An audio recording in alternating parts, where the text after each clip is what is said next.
ॐ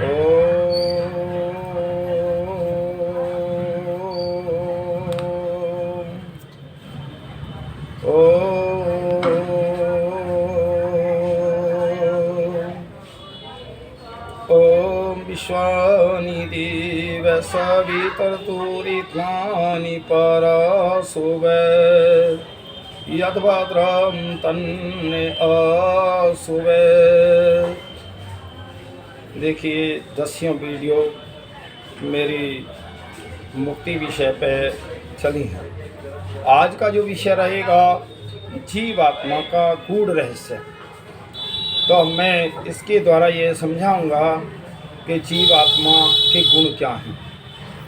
तो आप देखिए रोज़ाना कैसेटें ये देखा करो, मेरे जो वो आती है यूट्यूब पर। जीवात्मा के बारे में अध्यात्म के क्षेत्र में तरह तरह की चर्चाएं व्याप्त हैं। हर एक विद्वान अपने अपने तर्कों से जीवात्मा के आकार प्रकार की, अंतर्ग्रह की स्थिति की एवं आत्मा एवं परमात्मा के आपसी संबंध जैसी अनेक विषयों पर व्याख्या करते हैं। किंतु सबसे अधिक तर्क संगत व्याख्या वैदिक आख्यानों में मिलती है। यहाँ पर जीवात्मा के बारे में तर्क संगत और वैज्ञानिक रीति नीति के आधार पर विश्लेषण किया गया है। जीवात्मा को स्वयं के ज्ञान की आवश्यकता है। जो जीवात्मा ईश्वर को प्राप्त करना चाहता है वह अपनी शक्ति गुणों स्वरूप को जाने बिना ईश्वर को नहीं जान सकता। और जब व्यक्ति शीशे में देखता है तो विचारता है मैं पुरुष व स्त्री हूँ, काला गोरा नाटा बालक व्रत हूँ। यह मिथ्या ज्ञान है, परंतु मैं स्त्री पुरुष आदि शरीर वाला हूँ, यह विचार करना चाहिए। आज व्यक्ति ने पृथ्वी का चप्पा चप्पा खोद मारा, चांद आदि ग्रहों पर पहुंच गए हैं। प्रकृति यानी भौतिक अनेक पदार्थों को जान लिया है, परंतु स्वयं के बारे में मानव को बहुत अल्प ज्ञान है।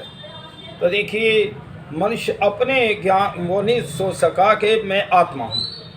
आत्मा का गुण है सत्य और चित्त। इस आत्मा का स्वाभाविक गुण सत्य है और ये चेतन है।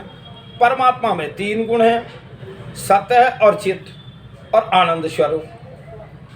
इस जीवात्मा के पास आनंद नहीं है, इसलिए ये आनंद की तलाश में सब कुछ प्रकृति की दौड़ में है। प्रकृति से आनंद लेना चाहता है। प्रकृति के आनंद में सुख भी है और दुख भी है। तो इसलिए ये जीवात्मा सत्य और चित्त है। अब विचार आता है जब इसका स्वभाव सत्य है और चेतन है तो ये बुराइयां कहाँ से आ गई। मैं आपको बताना चाहता हूँ जो है ही अनादि, ये तीनों चीज़ अनादि हैं, ईश्वर, जीव आत्मा और परमात्मा। जब अनादिकाल से तो ये कुछ बुराइयां हमारे पीछे से भी लगी हैं। ऐसा नहीं है, जन्म तो अनंत रहे हैं। अनंत जन्मों में जैसे जैसे संस्कार इस आत्मा के रहते हैं वो संस्कार अगले जन्म में भी फिर प्रारंभ हो जाते हैं।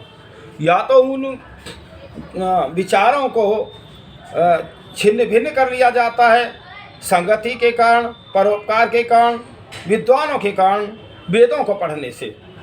तो वो जब एक तरह न्यून में चले जाते हैं, शून्य हो जाते हैं, तो उतना ही जीवात्मा का कल्याण होता चला जाता है। तो मैं बताना चाहता हूँ अल्प ज्ञान है। परिभाषाएं व सिद्धांत बदल जाने से विचार और व्यवहार बदल जाते हैं। देखिए जैसा हम पढ़ते हैं, संगति में होते हैं, वैसे विचार हमारे बन जाते हैं। कुरान बाइबल में आत्मा के बारे में बहुत कम बातें लिखी हैं। जो लिखी हैं वे भी प्राय गलत हैं। जैसे मनुष्य को छोड़कर किसी में आत्मा नहीं मानी, स्त्री में पूरी आत्मा मानते ही नहीं। तो इसलिए भाई पाकिस्तान जैसे देशों में मुस्लिम जो महिलाएं, उनकी आधी वोट आत्मयुक्त मानने से उसे चुनाव में आधे वोट का अधिकार है। तो ये देखिए, आत्मा सब में बराबर है, चाहे स्त्री है, पुरुष है, चींटी है, हाथी है और जितने भी योनियां हैं, आत्मा तो उनमें सब में एक जैसी है। लेकिन आत्मा के जो स्वाभाविक गुण हैं, जो पिछले जन्मों में वो आत्मा ने कर्म किए हैं, वो स्वाभाविक गुण उसके अंदर रहते हैं।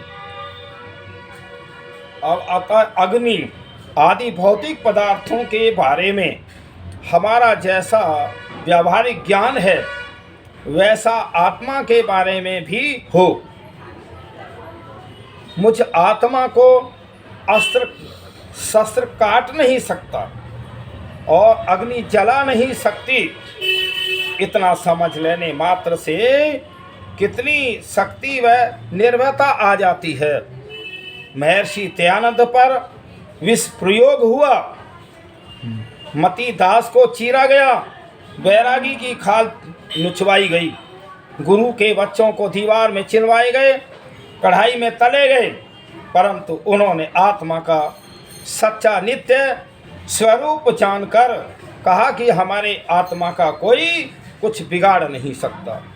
उन्होंने अपने अनित्य शरीर को आत्मा नहीं माना। आत्मा को जानकर व्यक्ति महान सामर्थ्यवान हो जाता है। यह वास्तविक ज्ञान के कारण है।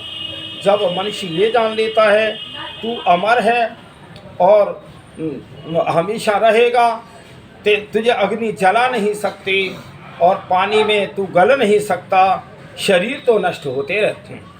मैं कहता हूँ आज संसार में इस बहुत झगड़े हैं और एक दूसरे को की हत्याएं कर रहे हैं। हत्याएं शरीर की हो रही हैं, ये फिर आ जाएंगे। और जो भाई जैसा कर्म करता है वैसे फल को प्राप्त होता है। अब एक बात सुनो, एक पशु है, पशु में भी आत्मा वही है, मनुष्य में भी वही है। उसको फिर पशु का जन्म क्यों मिला और मुझे शरीर क्यों मिला मनुष्य का?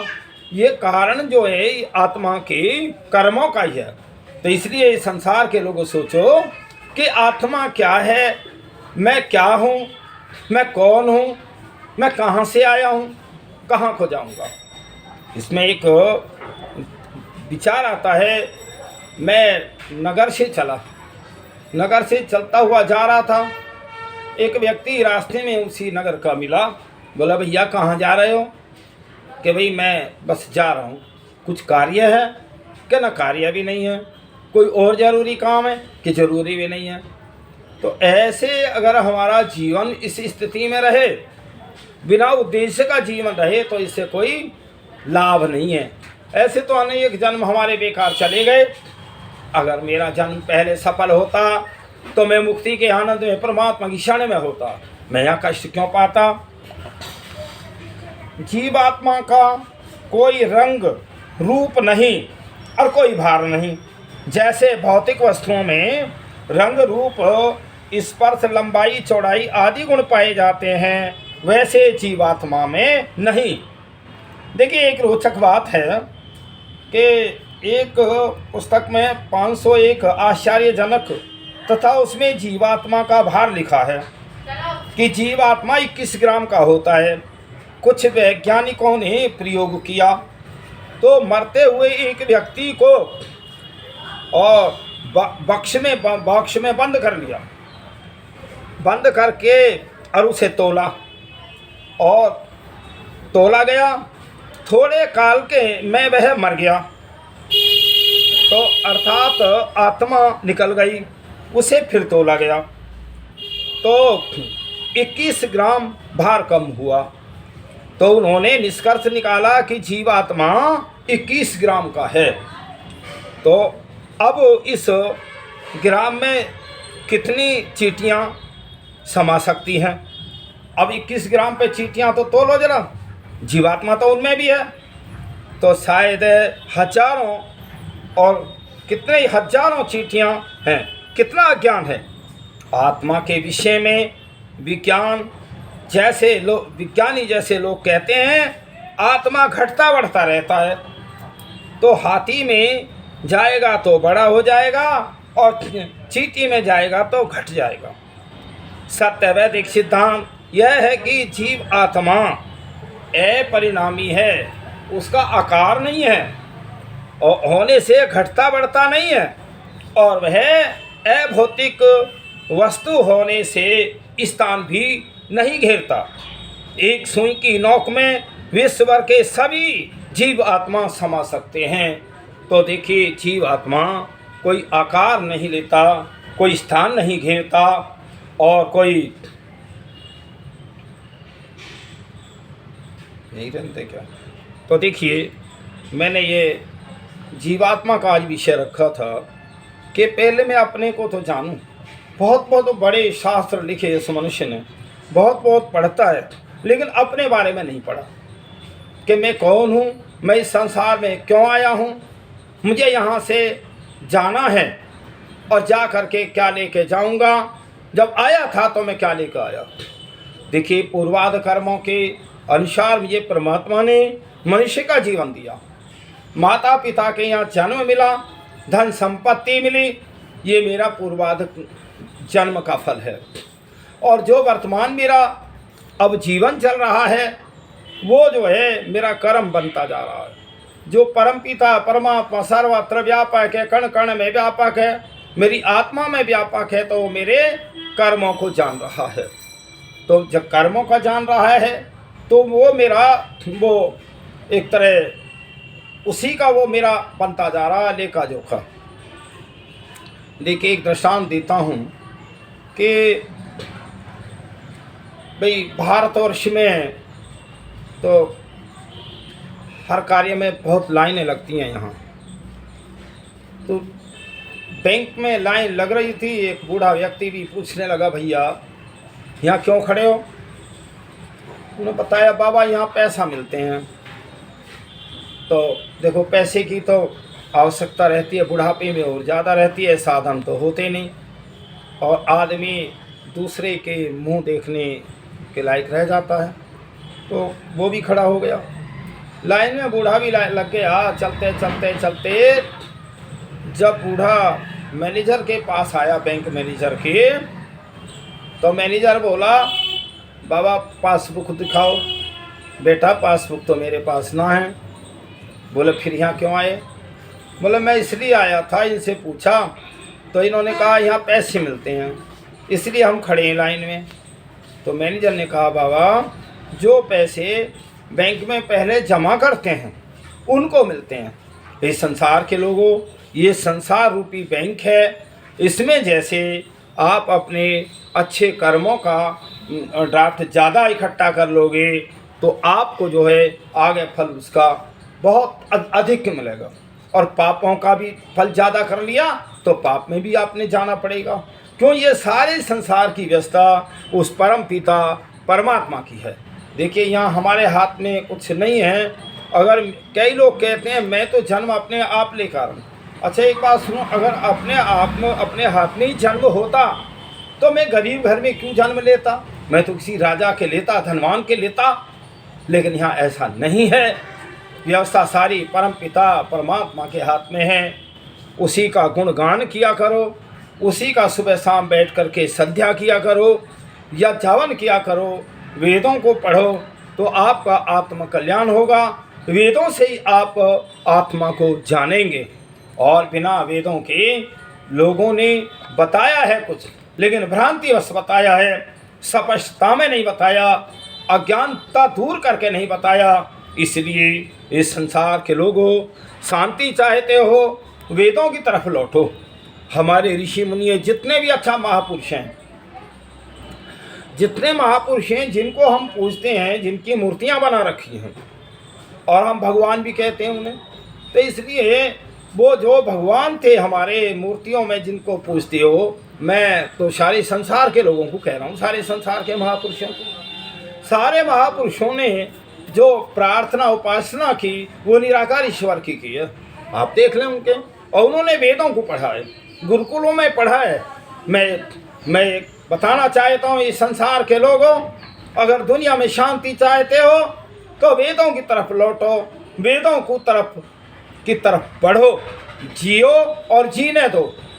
ये नहीं कि मैं ही रहूं और भी रहें, तो तभी तो मैं एक तरह भाई मेरा आत्मा का कल्याण अच्छे विचारों से होगा, अच्छे कार्यों से होगा। तो इसलिए आत्मा का कल्याण चाहते हो तो अच्छे विचार और अच्छे वो रखा सोच रखा करो, वेदों को पढ़ो, तुम्हें आत्मा का ज्ञान हो जाएगा। और आत्मा का गूढ़ रहस्य क्या है, मैं क्यों आया हूँ, इस पे आप चिंतन किया करें। मैं इतना ही कह करके आज का विषय यही समापन करता हूँ। और मैं नित्य प्रति रोज ही अच्छी बातें सुनाया करूँगा, नया विषय लूँगा। आप अवश्य देखा करें, आप पढ़ा करें, विचारा करें। इतना ही कह के ओम शम।